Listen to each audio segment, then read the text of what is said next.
এখানে গাড়ি অ্যাক্সিডেন্ট হয়েছে, অনেকজন জড়ো হয়েছে।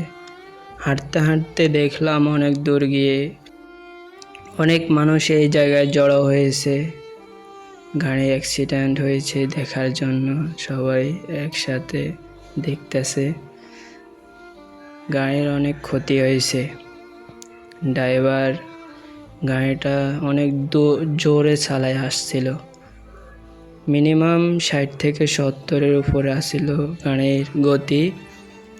হঠাৎ করে তার স্টার্টিং ফ্রি হয়ে গেছিলো, এই কারণে সে এদিকে ঘুরাইলে এদিকেও যায় না, ওইদিকে ঘুরাইলে ওইদিকে যায় না গাড়িটা। হঠাৎ করে সে ব্রেক ধরছিল রাস্তার কানিতে আসার পর, কিন্তু ধরে রাখতে পারেনি, গাড়িটা পড়ে গেছে রাস্তার বাইরে, অনেক ক্ষতি হয়েছে।